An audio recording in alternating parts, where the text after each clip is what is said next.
Madam, আপনাকে আমন্ত্রণ আমাদের অনুষ্ঠানে। ধন্যবাদ। এই যে অ্যান্টিবায়োটিক রেজিস্ট্যান্সি, এই কথাটা এখন ব্যাপক প্রচারিত আমরা শুনতে পাই, বিষয়টি আসলে কি? অ্যান্টিবায়োটিক রেজিস্ট্যান্স আসলে এই সময়ে আমরা বলতে পারি যে একটি বার্নিং ইস্যু, কিন্তু খুব দুঃখজনক হলেও সত্য, আমরা বাংলাদেশের সাধারণ জনগণ এবং মানুষ আমরা বুঝতে পারি না যে অ্যান্টিবায়োটিক রেজিস্ট্যান্স কিংবা অ্যান্টিমাইক্রোবিয়াল রেজিস্ট্যান্স কি কিংবা কাকে বলে, সেটা একটু জানতে চাই। আমি খুব সহজভাবে একদম আমরা সাধারণ সকলে যেন বুঝতে পারে সেভাবে বলার চেষ্টা করব। একজন রোগী, আমরা যে কোনো অসুখের জন্য, একটা ইনফেকশনের জন্য একটি অ্যান্টিবায়োটিক খাই, এবং অ্যান্টিবায়োটিক এই নামটা কিন্তু মোটামুটি আমরা একদম শিক্ষিত অশিক্ষিত সব মহলে আমরা জানি, এবং আমরা বলি যে অ্যান্টিবায়োটিক ক্যাপসুল দিয়েছে, অ্যান্টিবায়োটিক ট্যাবলেট দিয়েছে, এরকম। তো অ্যান্টিবায়োটিকটা যখন আমরা খাই, সেটা কিন্তু আসলে যখন একজন চিকিৎসক দিবেন, সেটি আপনি জানেন যে একটি নির্দিষ্ট সময় খেতে হবে, এবং একটা নির্দিষ্ট সময় পর পর যে দিনে কতবার উনি খাবেন এবং কত দিন খাবেন, এভাবে করে একটা প্রেসক্রিপশনে লেখা থাকে। কিন্তু প্রায়শই যেটা হয় যে আমরা ওষুধটা ঠিক এরকম কোনো নিয়মকানুন, এমনকি চিকিৎসকের কোনো প্রেসক্রিপশন ছাড়াই খেয়ে ফেলি। তখন যেটা হয় যে আমার আসলে যখন আমরা কখন খাচ্ছি, ইনফেকশন আমার হয়েছে, আমার শরীরে অনেক ব্যাকটেরিয়া কিংবা ভাইরাস বা যদি বলি জীবাণু, তারা খুব দৌড়দৌড়ি করছে, আমি অসুস্থ হয়ে পড়েছি, প্রচুর পরিমাণে জীবাণু আমার শরীরে, তাদেরকে মেরে ফেলার জন্যই কিন্তু অ্যান্টিবায়োটিক। তো আমার যেটা হলো যে আমার অ্যান্টিবায়োটিক আমি পেলাম, কিন্তু সেই অ্যান্টিবায়োটিকটা যথাযথ পরিমাণে বা যথাযথ কাজের হলো না। তো তখন কি হবে, এমনিতে যখন অ্যান্টিবায়োটিকটা যখন খাচ্ছে একজন মানুষ, তখন ব্যাকটেরিয়ার সাথে সাথে কিন্তু অ্যান্টিবডি তৈরি করছে, এবং যখন যথেষ্ট পরিমাণে এবং সঠিক নিয়ম উপায়ে একজন মানুষ অ্যান্টিবায়োটিক গ্রহণ করছে না, তখন শুধুমাত্র ব্যাকটেরিয়াগুলো দুর্বল হয়ে যাচ্ছে, আর কিন্তু জি না, ব্যাকটেরিয়া মারা যাচ্ছে না। এবং এই জীবাণু যখন মারা যাবে না, সে কিন্তু ভিন্ন ভিন্ন একটি উপায় খুঁজবে যে সে কিভাবে বেঁচে থাকবে। আপনি যেভাবে বেঁচে থাকতে চাচ্ছেন, ব্যাকটেরিয়া কিংবা জীবাণুও বেঁচে থাকতে চাচ্ছে। তো তখন সে কি করবে, যে সে ভিন্ন ভিন্ন উপায়ে আরও শক্তিশালী, তার বিরুদ্ধে আপনি যুদ্ধ ঘোষণা করেছেন, সেও আপনার বিরুদ্ধে যুদ্ধ ঘোষণা করবে, এবং সে আরও শক্তিশালী হওয়ার চেষ্টা করবে, কিন্তু আপনি কিন্তু ততদিনে অ্যান্টিবায়োটিক বন্ধ করে দিয়েছেন কিংবা খাচ্ছেন না, এবং তখন এরা যখন খুব শক্তিশালী হয়ে আপনার শরীরে বসে আছে। আরেকটা জিনিস, আমরা আমার জীবন, একটা মানুষের জীবন যতদিন, ব্যাকটেরিয়ার জীবন কিন্তু হয়তো বা কয়েক ঘন্টা, কিংবা আমাদের দিন হিসাবে হয়তো দু এক দিন। তো সে কিন্তু লক্ষ লক্ষ ইয়েতে চলে যাচ্ছে, প্রলিফারেশনে চলে যাচ্ছে সে, এবং তার কিন্তু ওই অন্য প্রজন্ম চলে আসছে, লক্ষ লক্ষ প্রজন্ম চলে আসছে। তো এভাবে করে সে অনেক বেশি শক্তিশালী হয়ে যাচ্ছে।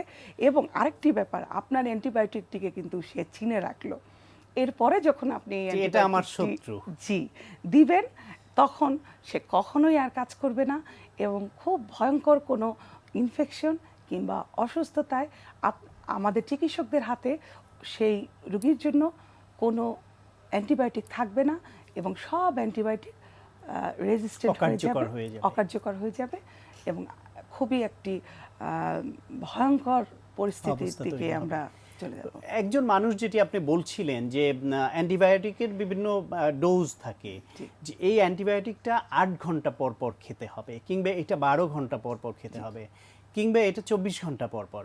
এইটা অনেক সময় আমরা এই ঘন্টা না মেনে 8 ঘন্টার জায়গায় 4 ঘন্টা পর বা 16 ঘন্টা পর এরকম যদি খাই, অথবা যেটা 7 দিন খাওয়ার কথা সেটা 3 দিন খাওয়ার পরে তার লক্ষণ চলে গেছে, জ্বর তো কমে গেছে, আমার ব্যথা কমে গেছে, বন্ধ করে দেই, তাহলে কি ক্ষতি হতে পারে? হ্যাঁ, আসলে অযৌক্তিকভাবে, অপ্রয়োজনীয়ভাবে অ্যান্টিবায়োটিকের ব্যবহার রোধ করাটাই আমাদের উদ্দেশ্য, এবং এই যে অপ্রয়োজনীয়ভাবে, কিন্তু অপ্রয়োজনীয় কিন্তু এটা চিকিৎসকের মনে করতে হবে। রোগী যদি মনে করে যে আমার 2 দিন জ্বর কমে গেছে, আমি আর অ্যান্টিবায়োটিক খাবো না, এখানেই তো সমস্যা। আর আসলে খুব দুঃখজনক হলেও সত্য যে আমাদের দেশের এই অ্যান্টিবায়োটিক গ্রহণ সংক্রান্ত যেসব গবেষণা হয়েছে, সেখানে দেখা গেছে যে 48% রুগী যারা অ্যান্টিবায়োটিক কিনেন দোকান থেকে তারা সিঙ্গেল ডোজ কিনেন, মানে একটি অথবা দুটি ট্যাবলেট ক্যাপসুল কিনেন, এবং এটি আমাদের এই ভয়ঙ্কর পরিস্থিতির দিকে খুব যেতে ত্বরান্বিত করছে। কিন্তু কমনলি কোন কোন রোগে অ্যান্টিবায়োটিক প্রয়োজন পড়ে এবং সে কোন এর মধ্যে আপনাদের গবেষণা কি বলে কোন ধরনের রোগীরা অ্যান্টিবায়োটিক পূর্ণ মাত্রায় গ্রহণ করে না, হয় ডোজ মেনটেন করে না অথবা পরিপূর্ণ সময় খায় না? এখানে পরিপূর্ণ সময় বলতে যখন রুগী চিকিৎসকের কাছে আসবেন, চিকিৎসক কিন্তু তাকে অবশ্যই তখন তাকে প্রেসক্রিপশনে যেটা ব্যবস্থাপনা পত্রে কিন্তু লিখে দিবেন যে আপনি এই ওষুধটা এত ঘন্টা পর পর এতদিন খাবেন, সেটা খাবার আগে কিংবা পরে কিংবা দুধের সাথে খেতে পারবেন না, সব সুন্দর করে তাকে লিখে দিবেন। কিন্তু এখন সমস্যাটা হয়েছে কি, আমরা সবাই চিকিৎসক, শুধু হয়তো আমাদের ডিগ্রি নেই। আমাদের দেশের সাধারণ জনগণের সমস্যাটা এরকম হয়েছে, এবং তারা যেটা করছে তারা ফার্মেসিতে চলে যাচ্ছে, এবং এটাও গবেষণা দেখা গেছে 92% ওষুধ বিক্রি হয় ফার্মেসিতে প্রেসক্রিপশন ছাড়া। এবং আমরাও যদি অনেক সময় যদি একটু জ্যামে পড়েও একটু খেয়াল করি, একটা ফার্মেসির দিকে তাকাই, কয়টা লোক হাতে একটা প্রেসক্রিপশন নিয়ে ওষুধ কিনতে গেছে। এটা আসলে আমাদের দেশে একটা সাধারণ ঘটনা হয়ে যাচ্ছে। এবং এই ওষুধটা তারা যখন কিনছে তারা তো জানেই না যার কাছ থেকে কিনছে, প্রেসক্রিপশনের ব্যাপারটাই তাদের মধ্যে নেই।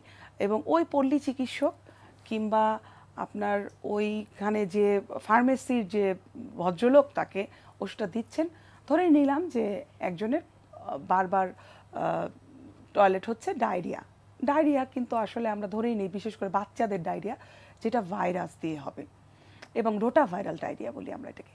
তো রোটা ভাইরাল ডায়রিয়ায় আমাদের অ্যান্টিবায়োটিকের কোনো প্রয়োজন নাই, তো ভাইরাস দিয়ে হয়েছে, এবং কিংবা সাধারণ সর্দি জ্বর, ভাইরাল ফিভার। জি জি জি, এখানে অ্যান্টিভাইরাল কিন্তু আমরা দেই না। আমার আজকে যদি সর্দি কাশি ঠান্ডা ধুলাবালিতে লাগে, আমি কিছু ওভার দ্য কাউন্টার ড্রাগ খাবো, কিন্তু ও যখন ফার্মেসিতে যাচ্ছে, ফার্মেসিওয়ালারও এটা রুজি, তারও অ্যান্টিবায়োটিক দিয়ে ওষুধ দিচ্ছে। বিক্রি করতে হবে, তার ওই সাধারণ ওরসালাইন বিক্রি করলে হচ্ছে না, সে তখন বলে দিচ্ছে আপনি এক কাজ করেন, খুব স্বাভাবিক, এটা আমাদের দেশে সবাই নামেই চিনে, আপনি 2টা মেট্রোনিডাজল নিয়ে যান, কিংবা আপনি 2টা আরও অন্য ওষুধ এরকম করে তাকে দিয়ে দিচ্ছে যে আপনি এইটা 2টা সিপ্রোফ্লক্সাসিন 2টা মেট্রোনিডাজল সকাল বিকাল খান, দেখবেন আপনার ঠিক হয়ে গেছে। এখন দেখেন রোগী কী করছে, সে কিন্তু খুব খুশি এবং সে তার সমস্যাটা কমে যাচ্ছে, সে খুব হ্যাপি, এবং আশেপাশে তার পরিবারের বা অন্যদের যখন এরকম কোনো সমস্যা হচ্ছে, সে আবার তখন প্রেসক্রাইব করছে তুমি এই ওষুধ একইভাবে দুটো আমার ট্যাবলেট কমে গিয়েছিল, খেয়ে তুমি ফেলো। এটা খেয়ে নাও। তুমি খেয়ে এই যে এভাবে খেলে কি ক্ষতি হতে পারে, এবং সবচেয়ে বড় বিষয় হচ্ছে এ থেকে আমাদের উত্তরণ দরকার